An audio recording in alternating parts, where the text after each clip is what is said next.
You're listening to the Comic Crusaders Podcast. I am your host, Al Mega, CEO of Comic Crusaders and Undercover Capes.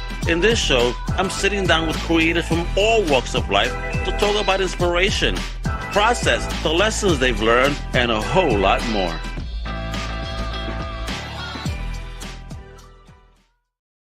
WEPA, ladies and gentlemen, indie lovers, Kickstarter crusaders, and late-night comic reading maniacs. You already know what time it is, baby. Today, we're bringing that extra spicy, big WEPA energy because we got a creator who does not sleep. He does just create. Because joining me today, he is a writer. He is a world builder. He's a podcast boss. He's an indie publicist and an all-around creative juggernaut. I mean, you know him from Sanctus at Arcana Publishing, the dark and devilish Malek, reigning devil, and the genre-bending The Nightmare Patrol, a full 4-issue run available on Comixology. Right? So, and if that wasn't enough, he is also the mastermind behind the Traversing the Stars podcast and a behind-the-scenes hero helping indie creators get their shine. And today, it's about time my man shines because we're going to be diving deep into his live Kickstarter for Malek. Reigning Devil Volumes 1, Issue 1, 2, and 3. It's a project that streams ambition, mythology, rebellion, and straight-up creative fearlessness. So buckle up, lock in, and let's talk about devils, destiny, discipline, and doing it the indie way, because this episode is about to go hard with the big boss himself, the one, the only Jeff Haas. How you doing? Good. That's a hell of an intro. Jesus, man. I was like, damn, I want to watch that show too. I mean, who the hell are they talking about? Right? Like, wow, I don't know who that guy is, but he sounds awesome. I want to watch that show. Great intro. Jeff, salute to you, brother. We've known each other for quite a while. You know, in the back end scenes, like you said, you are a big indie supporter. You know, and you help creators out there get some shine. You know, but today we're shining some light on you and your project. All right. But again, thank you for what you do in your service for creators out there. And, you know, and of course, feeding podcasters like me with some awesome talent to chat with, you know. So, nah, man, you rock. So, you know, before we do all this stuff, you know, before comics, before podcasts, you know, what was young Jeff convinced he'd be when he grew up? Well, very little. I had two goals, a comic book superstar and a paleontologist. So those are my two go-tos because, you know, dinosaur comic books. What else is a young boy supposed to love? those are my initial goals. All right, bet. So talk to me about then the first love in your pop culture fandom life. What was it? And who introduced it, or did you find it? Well, it's been pretty much the same. Well, there would be two. I fell in love with the 89 Batman movie. I'm 46 years old, so I was 9 years old. And when I saw that, I was like, holy crap, that was the most intense, you know, for a 9-year-old movie. I was like, holy, you know, the action and the joke. I mean, holy God. And then Green Lantern, my father, there was a small store called Old State Job Lot. It's still around. And they used to sell comic books, and you could get something like 5 for $1. They had just old ones. They just, you know, piles of old comic books. And they had a run of Green Lantern that went on for like 35 issues. And my dad bought them for me. I went with, he's like, what do you think? I said, that looks cool. It's like, we're buying the run. So he bought me the whole run. This was going back maybe the original Green Lantern run. So it'd be like maybe 170 to like 190 or something like that. It was all that run. And he bought them all for me. And I fell in love with Green Lantern. And since that day, I now have every single Green Lantern from 1960 to now, spin-off comic book, regular issue, miniseries, all of them. Every single issue that the title of Green Lantern, because of that purchase right there. Oh man, that is dope. I love it. I love that stuff. Awesome. All right, wait. You see, folks, he's not just a fan; he's also a collector, right? I'm a huge nerd in multiple areas. All right. So outside of your dad supporting your hobby, you know, when you were a kid, were you a lone wolf, or did you have a fellow, you know, wolf pack, if you will, of geeks? I was a hardcore nerd. See, the friends that I had came and went quite a bit, and a lot of them were not comic book fans. Some of them were geeks in other areas, but not comic books. So it was kind of like me and my father was like my geek friend when it came to comic books. You know what I'm saying? Like, You know, even though he collected in the 50s and 60s when he was a kid, because he had all the, you know, when Marvel first came out, he had the first Spider-Man, the first Daredevil, the first X-Men, the first appearance of Thor. He had all because he grew up in the early 60s buying comic books, right? And he kept them. And he used to show them to me. And sometimes I'd read them with him. And sometimes when I went to the comic book store, like when The Death of Superman came out, he bought the series for himself. He was like, hey, sit down, let's read them. And I read them with him. So for comic books, my dad was my friend nerd growing up. Oh, that's cool. That's cool. You see, nerds out there, your folks could be your friends too in nerddom. Just make it happen. Connect somehow with the family. All right, come on now. I love that. All right, so growing up now, here you are. You know, you have your geek pops. You know what I mean? But you're getting hot deep into the culture, if you will, and the nerddom. When did you feel like you really did want to do something and like it started taking steps towards achieving those goals? Well, I don't know if this ages me. Well, I guess Batman aged me already. So whatever. So.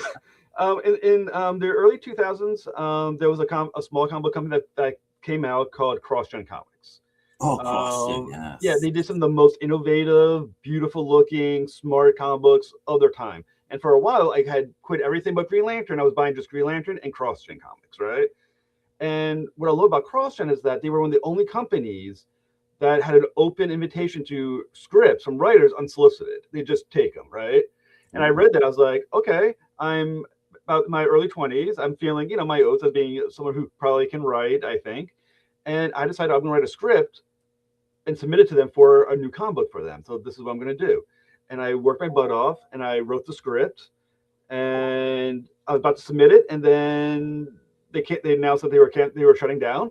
So that script became Sanctus from Arcana because I tweaked it and made it my own. But if you look at the characters, the doll was going to be one of the orange-eyed characters, and the villain was going to be the other the sigil bearer, the other sigil bearer. So you're going to have the girl, the doll being the orange-eyed, and the bad guy being the sigil bearer, and that's how it was set up.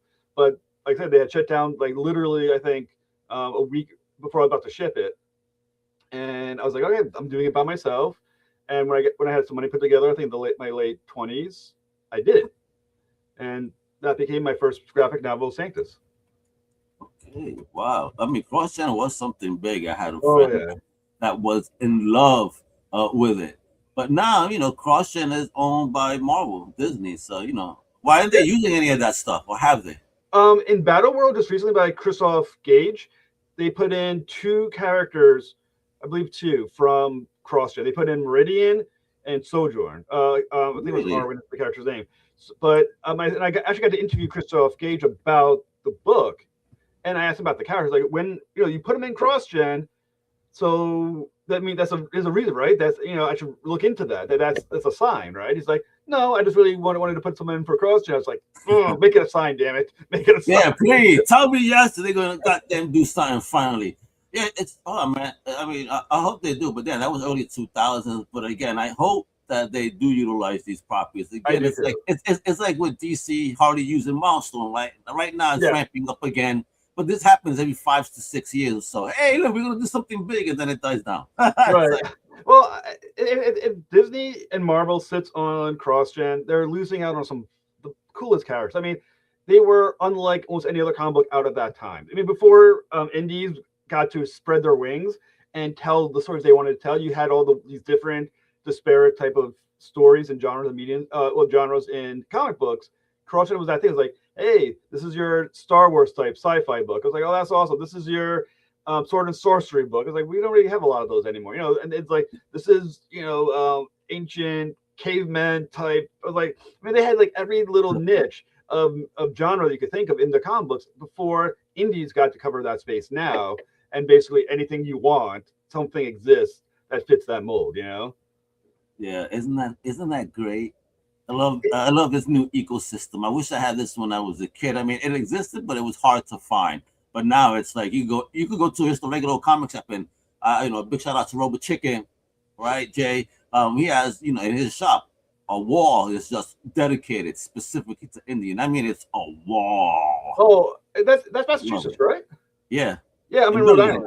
I live in Rhode Island. I actually been there before. I've been to Robot Chicken before. Oh man, I'm in Webster, man. We got to connect, Jeff. Certainly, definitely. But yeah, I mean, the thing with Kickstarter, which is something we'll talk about later, kind of really opened the door to indie. I mean, it basically created its own distribution system, and it's kind of like, I mean, it's not a publisher directly because obviously we're all different. We don't connect as publishers, but it really became a publishing distribution setup that now everyone can kind of connect to. Yeah.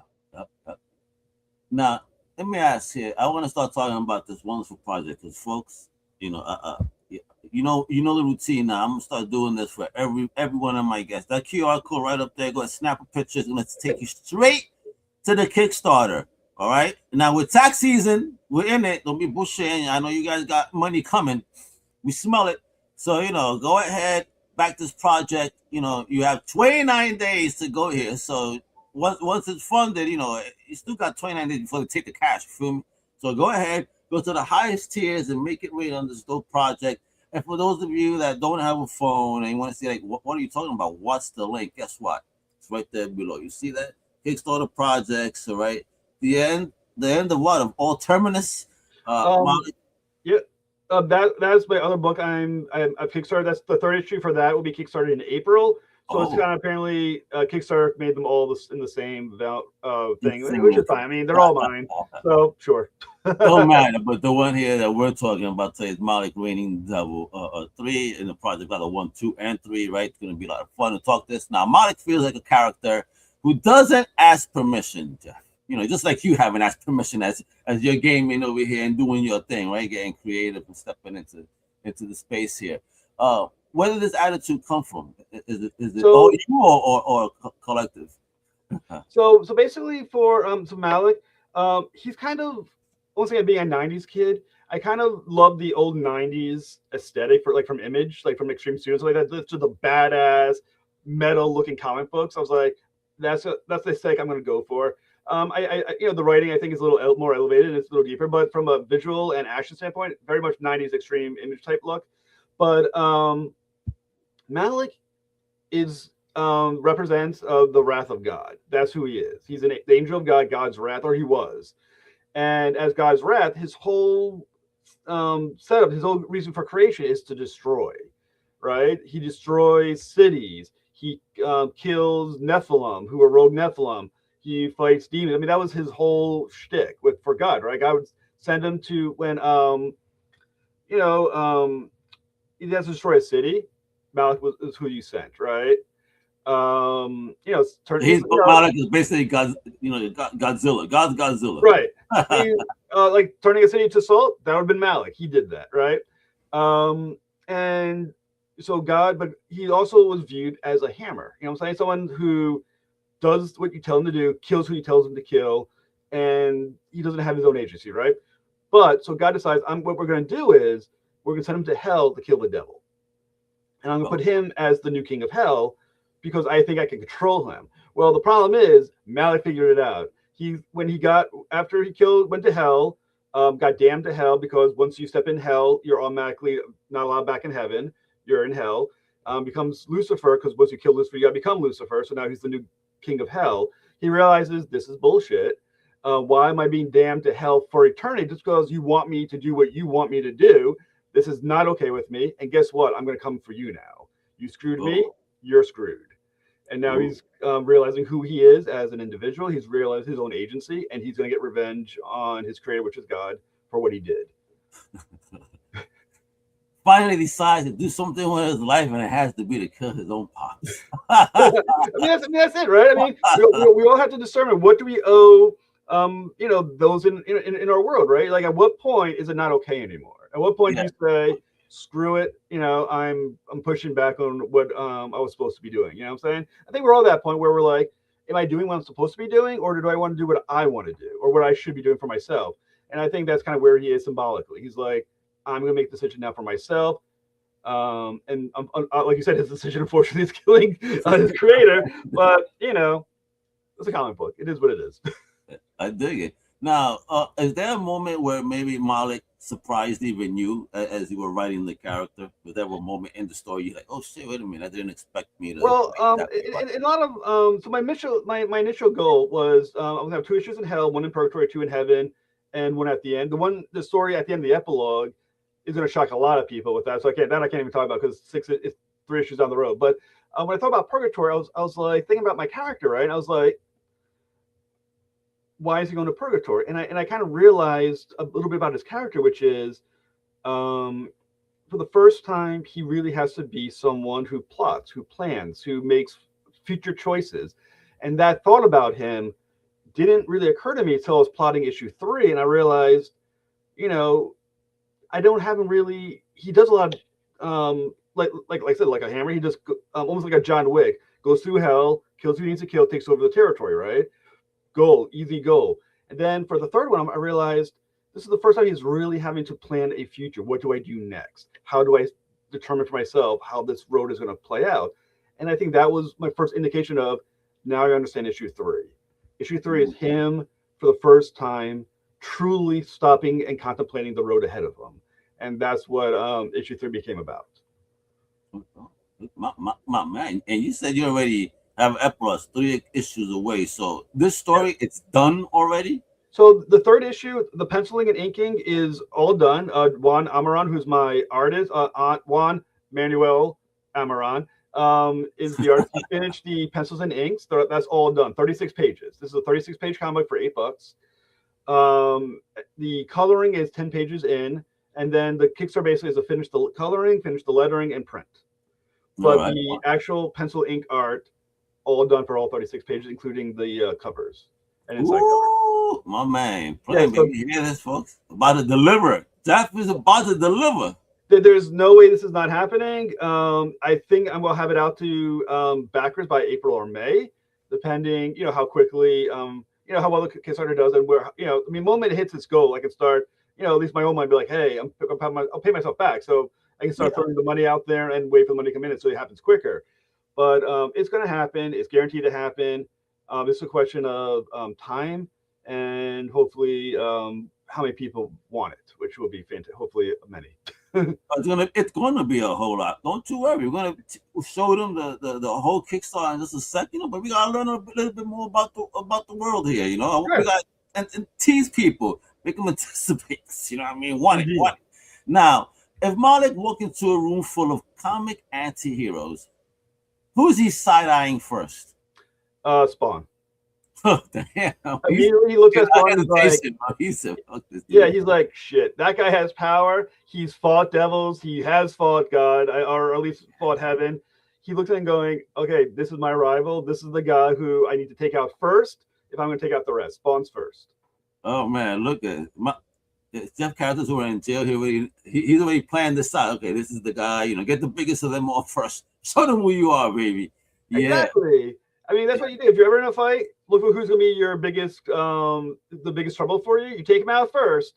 I think what was it? A Reacher. I think it was like a Tom Cruise thing I saw on TikTok where he's like in the movie Reacher. I think he's like, I'll take out the main guy, and at least one of you of the others will run. I'll just beat up whoever's left. Yeah. And that's how it works. I mean, I would look at Spawn going, "You're my problem. I take out you. Half of these guys will back down and go, you know what? Not worth it. Those who are left, there could be no one's gonna be more powerful in this group than Spawn. I could get the rest quite easily. So Spawn first."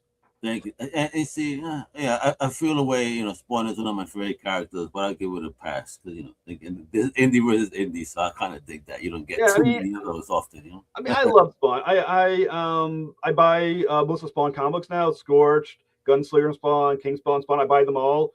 Also, The Curse of Shirley Johnson. I buy that one as well.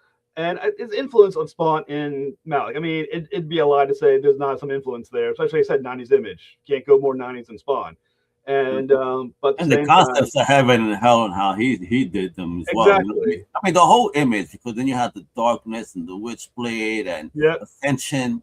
I mean, that was some good, deep, heavy shit in the 90s. Spawn was awesome. I mean, the two biggest influences in the comic book directly is Spawn.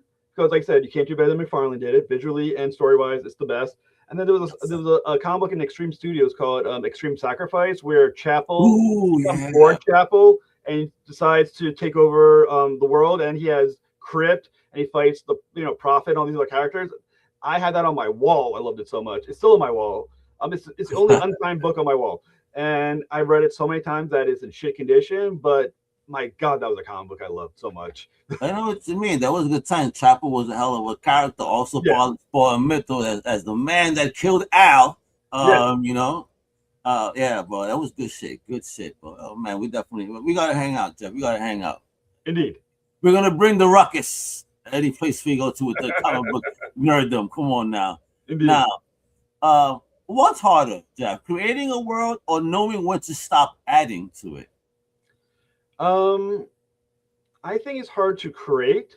I will say, as the writer, I feel like only create as much of the story is necessary for. I mean, there's some background, but I will say I don't go crazy with how deep outside my own story that I need to go with that. I kind of put that a little bit more on the artist, who's like, you're designing my world visually, and I think the artist has the hardest time stopping when the visual part of it, because they keep wanting to add details and visuals, and they stack on it, like they get so inspired with things they keep creating. And you're telling them 90s. Oh man, and that's right. Like making as much noise on the page as possible. Yeah, so I mean, the burden of world building beyond the story, it's so much on the artist that I would say the burden's more on them than on me as the writer to fill in the gaps. All right, and listen, for guess what time it is? Because listen, as we've been telling you, Malek Raining Double, right, is now live. It's live, baby. This baby right here is live. So let's go through this just really quickly. You see it, folks. So first off, for backers, salute to you guys supporting indie. This project, it's a baby, just went live 29 days ago. Listen, only an $800 goal. All right, we're at 155. Come on, baby, make it rain. Come on, this is what we're doing over here. This is a great project, all right? Let's go ahead and watch the video real quick.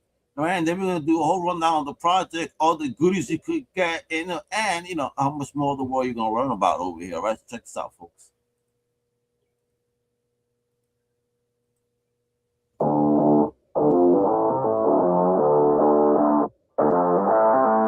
In audio.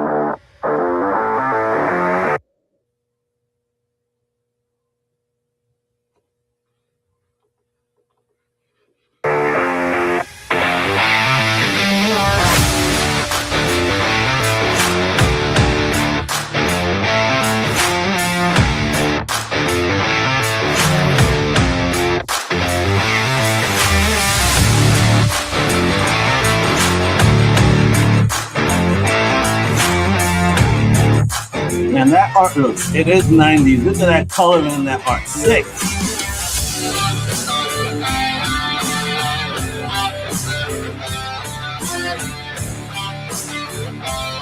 Oh, I'm digging it. Look at that. Evil looking. The panels look good too. The panels. Yeah. Woo!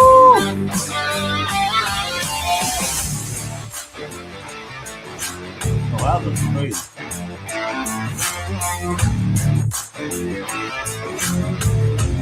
Apparently we'll be seeing that machine next time.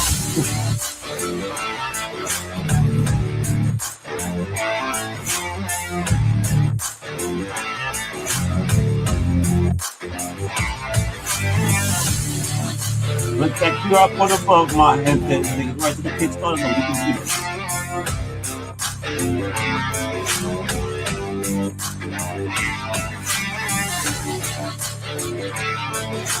Woo, look at that. Oh man, my man he's topless.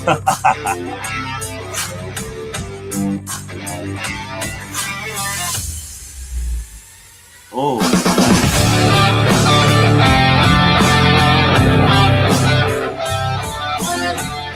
That looks crazy. I like how that looks. It might need some D&D songs.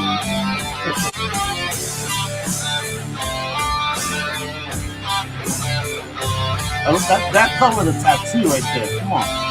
Look at me in the t-shirt.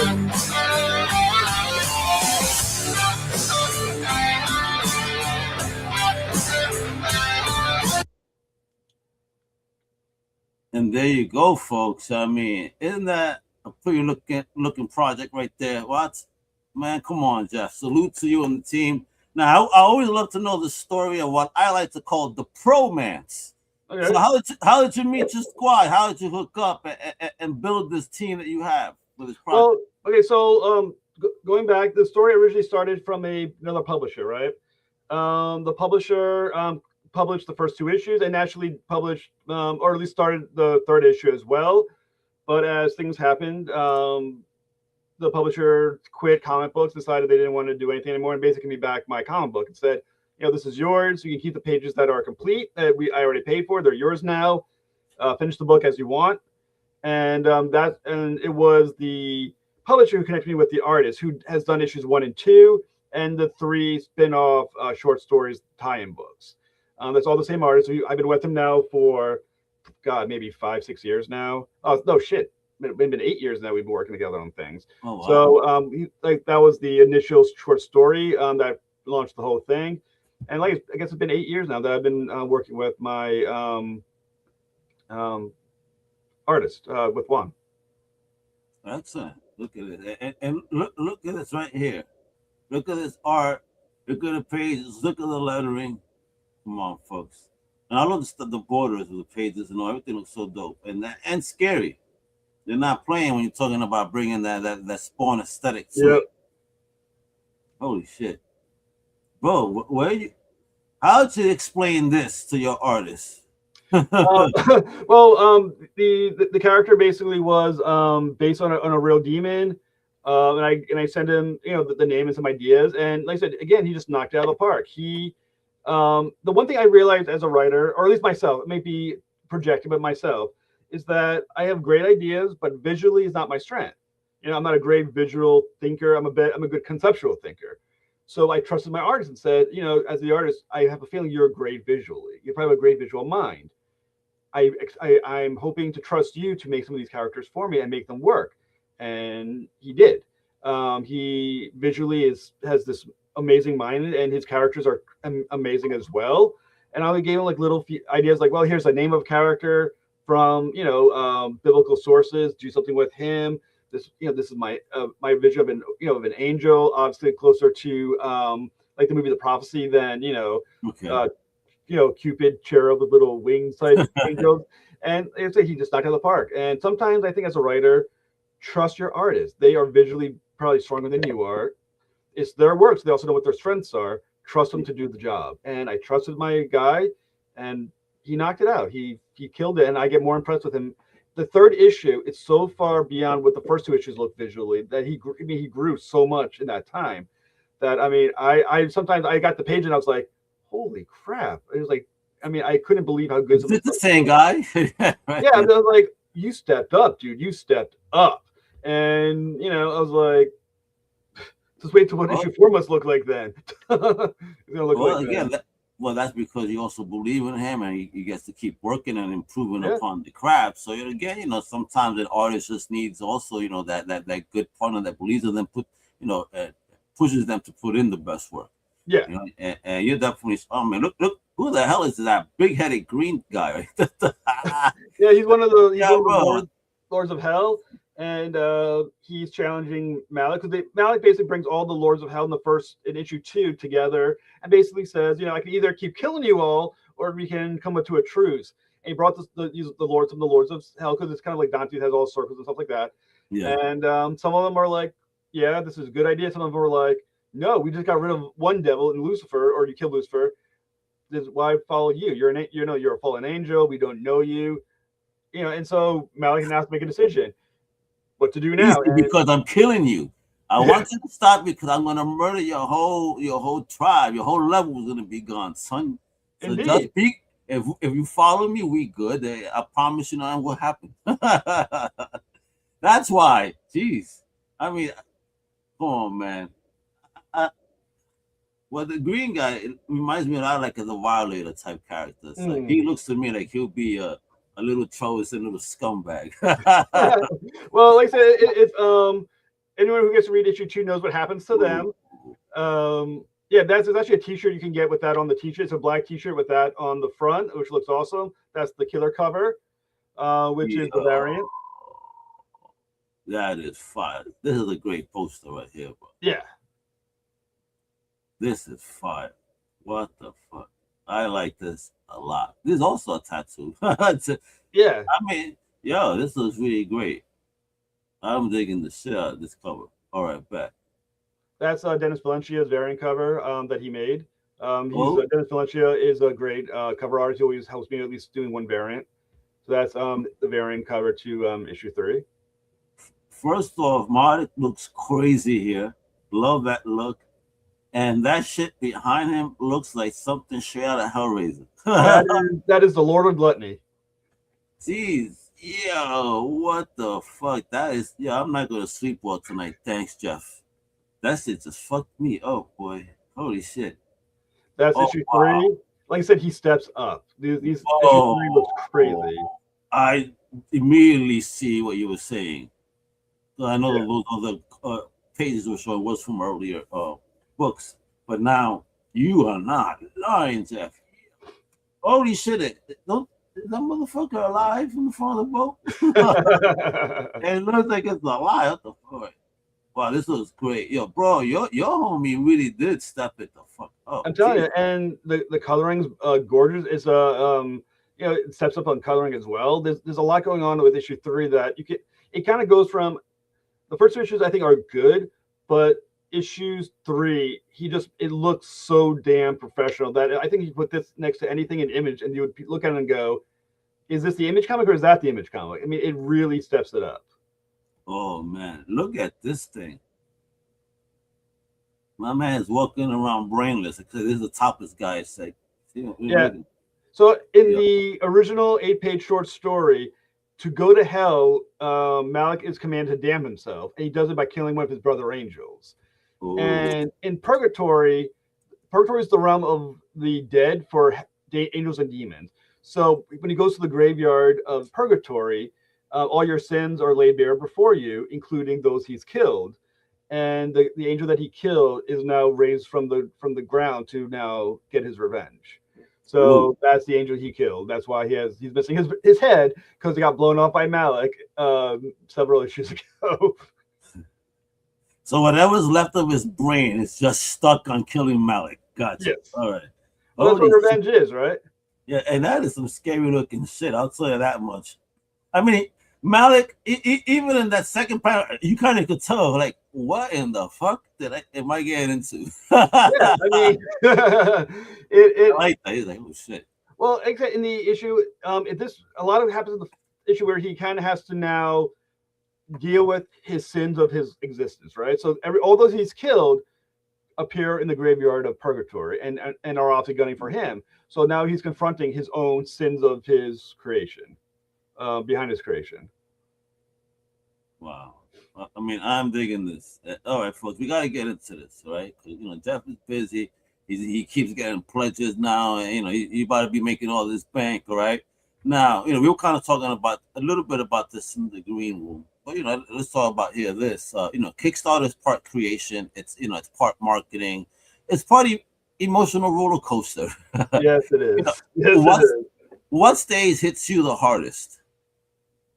One more time, the question on that one? What stage hits you the hardest? The creation, the marketing, or just the emotional roller coaster? The Kickstarter. I mean, I must say, I'm an anxious person, so I never enjoyed the roller coaster of Kickstarter.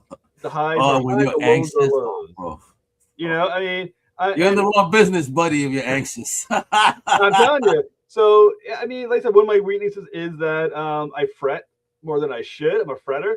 And like I said, Kickstarter just brings the roller coaster out of you. So like I said, the highs are high. When you get the backings, you're like, I'm the greatest of all time. And then you get the lull and you're like, I'm the worst of all time. And the roller coaster is hard to manage. And every time I do it, I go in, try and remind myself of that roller coaster. But every time you're in the roller coaster, you feel that the same kind of ups and downs. I surf it better than I used to, but it's still a roller coaster that you have to mentally be careful of. Don't get too excited by the highs, don't get too disappointed by the lows, and just kind of ride it out and have faith that at the end of your campaign, the quality is good enough that it'll work itself out and you'll get your money, complete your campaign. So I'll say that's the hardest part is the Kickstarter. I love the creation. The creation part is great. I love working with my artist and selling him the pages and seeing when he comes back. I mean, well, the best part of creation is when I send my script over and he starts sending me back the pages. Because I mean, I nerd out. I'm just like, oh crap, I want to buy this book. It's like, wait, that is my book. I am buying it. It's like, because you get so excited. So that's my favorite part.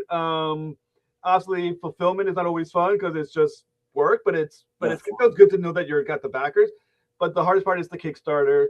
It's that 30 days, that 30-day gauntlet, emotional gauntlet where you're up and down, and I'm writing it right now on day 2. And I gotta get used to it again. Well, but you got this, man. You're a vet in the game. You got this, all right? Now, was there any particular scene in Malek that made you stop and say, okay, yeah, this is the heart of it? There's been several ones. I mean, I think that there's gonna be a page coming up where it's issue 4, as I was plotting it, but the issue was in my head that really kind of reveals what Malek is. And like I don't want to give away how it plays out, but it's Malek for the first time really in the book directly trying to talk to God, his creator. After all this, he's already destroyed, taken over heaven and first 2 levels of heaven. I mean hell. He's made it through purgatory as soon because 6 issues he's going to do it, and now he's trying to communicate with God and basically kind of ask for forgiveness on a level. Sort of. He gets to a low point and kind of gets to that point. And when I was contemplating the book, that part became very important in my head as I was planning, like, what's going to happen to when he gets to, how he gets to heaven. And it kind of really got Malek as a very vulnerable individual at that point, that underneath all the hate and the anger and the need for revenge is an individual who just wants to be accepted on some level and kind of worries that, is he doing right by this assault on eventual God, right? He starts really thinking about himself as an individual and his own faults and his own sins and what is his purpose and why is the revenge right and everything else. And I think that level of weakness kind of captured an insight to like the subtext of who he is. Yeah, so even powerful entities doubt themselves and fall into those evil mind traps that everybody gets into. The inner voice. Sometimes you gotta tell that inner voice to shut the F up. Right. I mean, like I said, there's every individual once it has agency. What comes with agency is guilt, right? If you have no agency and it's just fate or just God controlling you, then there's no need for guilt because you're just doing what you're told, right? Yeah. Once you have agency, it comes with guilt. Am I doing the right thing? Am I misunderstanding this thing the whole entire time? Am I wrong? And in issue 4, he really stops for a second. The momentum of the story stops just long enough for the guilt to sneak on in and then to go, wait a second. What if I'm the villain of the story, right? What if I'm doing this wrong? What if I'm the problem? Right. And that moment of weakness, and you kind of understand that that's what's been underneath all this hate and anger. It's someone who, at some level, just feels really shitty that, I guess if you want to look at it directly, his dad damned him, punished him on some level. And, the question then is, so there's some hurt right there too, right? And underneath all that hate is hurt, I think a lot of hate comes from. Hate, I don't think it's just hate. Hate comes from hurt many, many ways, right? Many times. So that slowdown made me understand him more as a complex character. And as I was planning, I started realizing as I was writing it, starting to actually script instead of just plotting in my head, that has to be an underlining current of his character, that underneath the hate and the anger is hurt. And that's kind of where that comes from as well. Well, look at that. You see, it's a deep book, folks. You got to get into it. It's fun. It's action, but it has moments. I'm saying, man, there's a deep character. And look, let's start diving in. Because listen, who needs a coffee? I mean, not that they cost $1 anymore, it costs a lot more. So here you got a great deal. You do something good. You can support this for $1. Say, hey, here's a $1, kiddo. But if you want something, the PDFs starting at $3 for numero 3. You're at $3. I mean, that's great. Because how many pages you said that bad boy was? 36. You hear this? 36 pages in PDF for $3. Come on, man. Not even the big 2 give you those type of deals. Come on now. Now, we got the Rating Devil digital catch-up. So now you get issues 1, 2, and 3, right? In PDF, right? Yep. For $6. Now look at this. You get not just 1 for $3. Here's a deal right here. I'm saying now you get it for $2 a pop, and you get to catch up, folks. Make it happen. This is all digital, and look, this is no cost. Go ahead, pitch in right now. Pitch in right now. Telling you folks, with the taxes coming up, no excuse. There's even better tiers, and I'm pretty sure that once this gets to like $10,000 tomorrow morning, man's gonna come up with a whole bunch of other ideas, right? But we gotta manifest, Jeff. Come on, let's manifest. All right, so we got physical copies of Numero Tres starting at $8, right? And you also get the name in the book and the thank you page, for the usual Kickstarter stick right there. Nice, you get the variant as well for $8. Both variants are nice for $8. Dope. You get the Rating Devil issue 1. Is this the first print, a reprint? It's gonna have to be a reprint because I basically sold out the first issue, so I gotta go back. You tell me you kept at least one for yourself or two. I have a vanity wall where I do have all my comic books on the wall that I've created, and so yes, it's there. I will say that my ego is big enough that I do create a vanity wall. The vanity wall, right? Oh my God, Wall who's the greatest creator of them all. This is just huge, right? I see what you're doing here, bro. All right.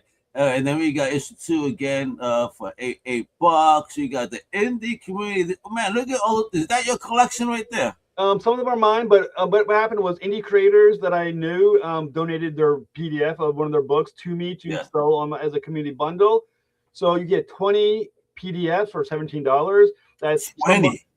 Yep, 20 for 17. They're books. Some of them are from me. Some of them are from just indie creators who wanted to help out and lend their PDF to my campaign. So you get 20 books, 20 PDFs for $17. Folks, do you see that list right there? Come on now. Well, you got Lori's book there, Carissa. Yep. Shout out. Jorge, Daniel. Wow. All right, I spoke to Dan. WEPA, look at this. I know a lot of these folks here, for real, bless. Love seeing that. See, folks, the community can get together, can work together, gossip free, and just help one another like this. You see how simple it is? I see community out there in Indy sometimes get a little bit crazy. They just stop the nonsense and get to work. That's it. Help one another. Let's all rise together, baby. Right? Stop the hate. Now, look at all catch up with. Oh, what? $20 for all of them? And now is each issue over 30 pages?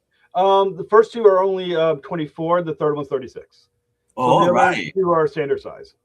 All right, but again, $20 indie. Oh, baby, yeah, bring it. The all cover bundle is $24. All right, and this is just for issue 3, right, folks? Right, all cover bundle for issue number 3 is all $24, right? Oh, my man got playing cards. Yeah, I'm a playing card nerd. I collect decks of playing cards and different things. So I create a Malek playing card, and each one of those is the face cards of one of the suits of playing cards. So there's 4 picture images, 4 suits. So the same one for Jack, King, and Queen. And I believe maybe Ace as well. And on the back is the issue 3 cover on the back of the cards. Oh, nice. Oh, my man playing. I haven't actually seen anyone do playing cards, so that's actually pretty dope. Yeah, I'm a nerd, and I collect them, so I had to make one for myself because You put yourself as a wizard, like Jeff. I see. And then goes the T-shirt we're talking about again. So you're gonna get this along with and the first 3 standard issues and all the variants of issue 3. You'll also get digital PDFs and your name on the thank you page. So for $60, you're getting a whole bunch of hella stuff, right? It's awesome and a great deal again. Somebody already jumped on this one. Yes. All right. So come on, be a follower here. Do what homie did here, or homegirl, and make that happen. All right. Then you got the reigning backer, baby. At $160, you receive everything, the T-shirt in any size. I mean, you got all sizes for the T. I'll custom make them as they order. So every time you order, they'll there's a website that I have. It's set up. I just have to click for the next orders. So as soon as they're all done, I'm going to line up all the different sizes, and they'll all get made. That one, because it is a T-shirt, it will take a little longer than the other. So I may have to hold that one till June before that one ships.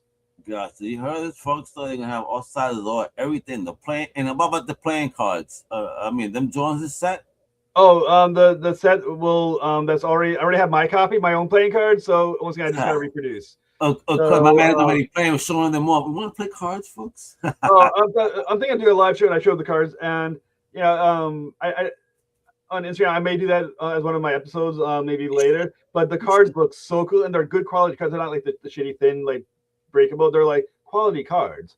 And like I said, they're beautiful looking. I really was excited how they came out. Oh, when we hang out some joint or some days, bring them over. We go to a Boston and make the people watch. Make them envious of the cards and ask questions. Right, make them nerds and fans. But folks, you seen this right here? It goes up to $160 from $1 to $160. You gotta support indie. You gotta make it happen. All right. Now, if Malek himself could give advice to indie creators, what would he say? Nicely or brutally? Well, he's kind of brutal. He'd probably be like, make sure that's a good fucking comic book. Don't screw this up, guys.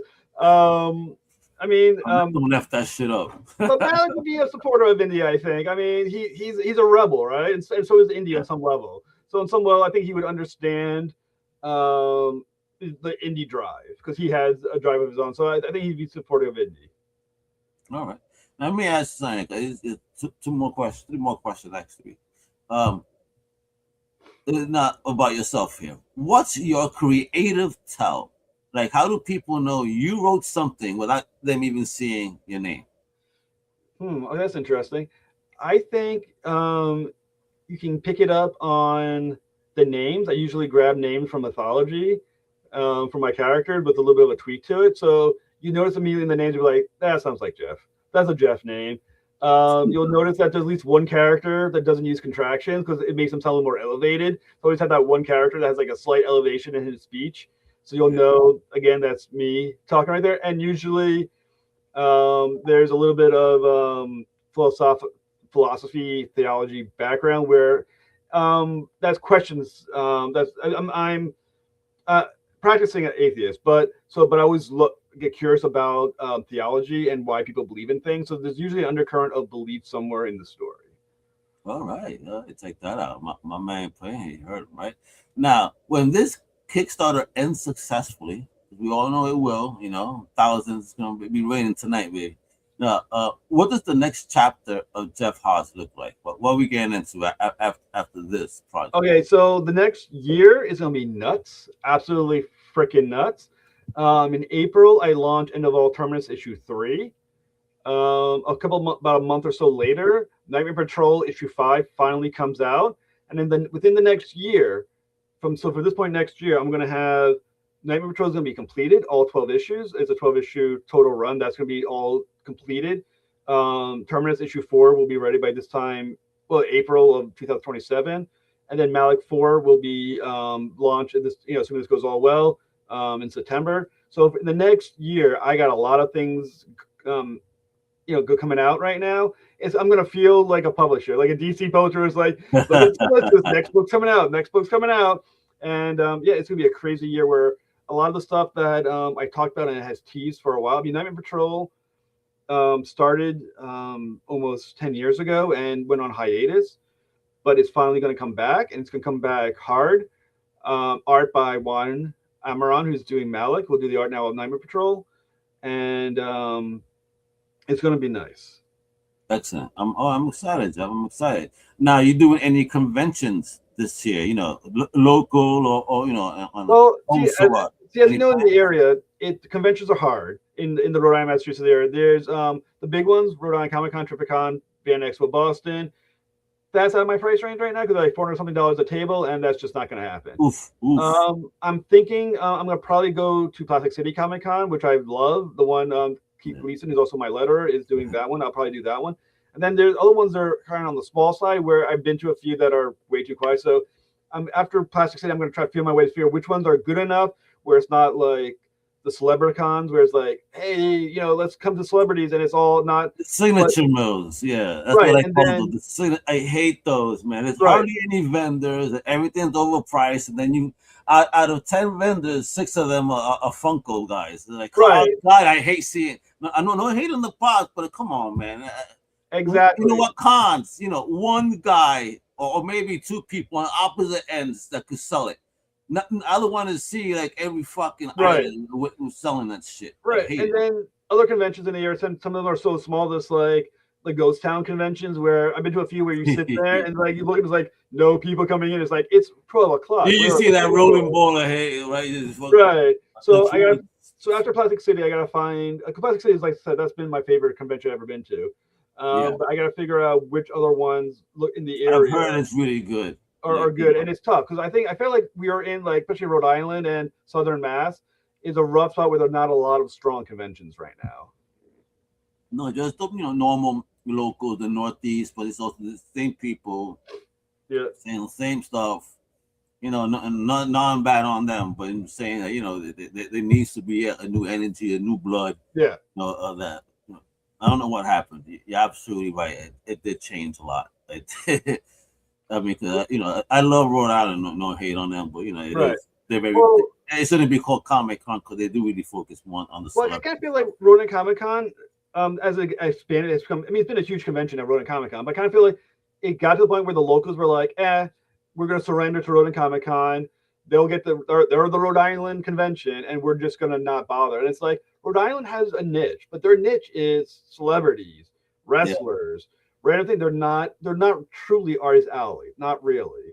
No, and I think Rhode Island and Southern Mass is a true artist alley convention where people go to actually buy indie books.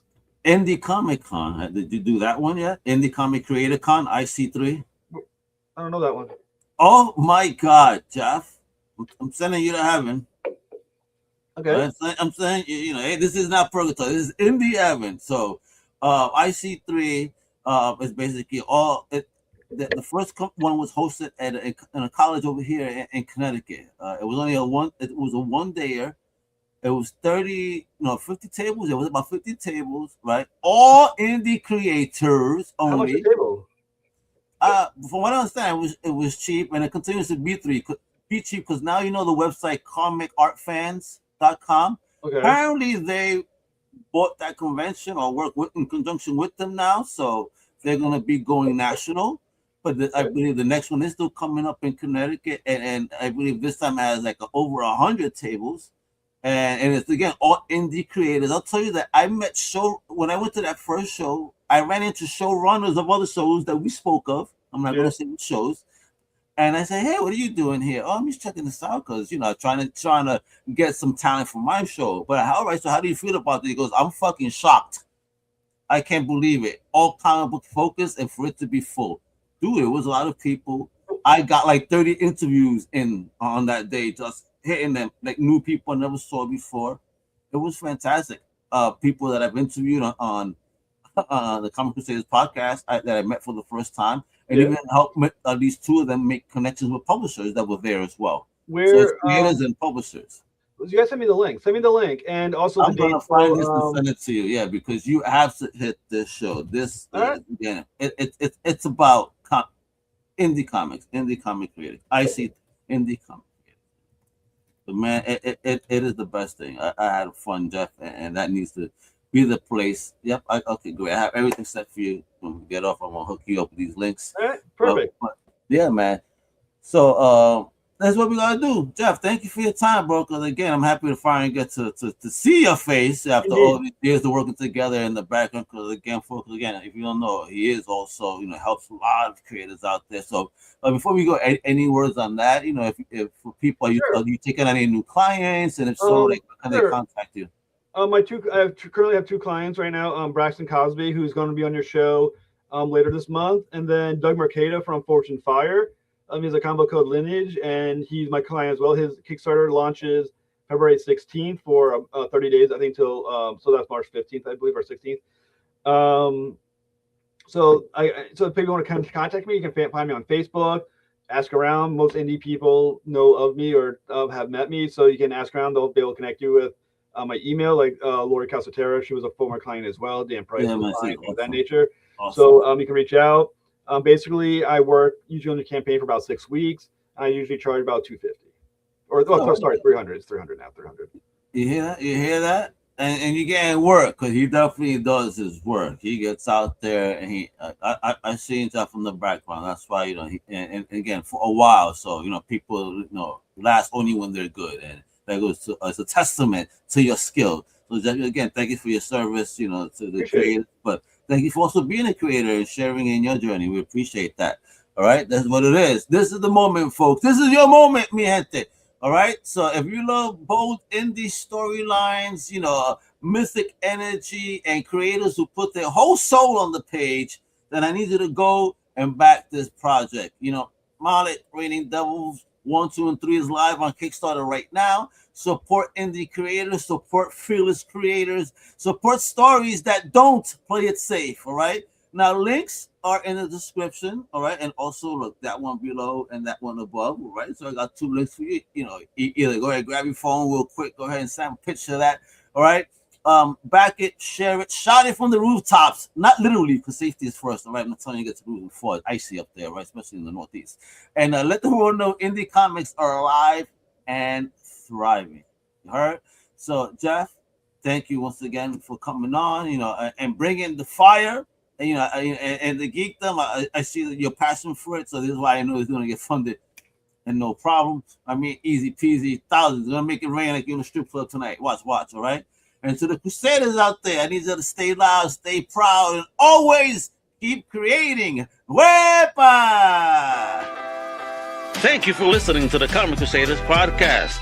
If you like the content, please subscribe and turn on notifications. Also, please visit comiccrusaders.shop and our extended podcast family over at undercovercapes.com. And also, make sure to download the Comic Crusaders app on the Google Play Store today.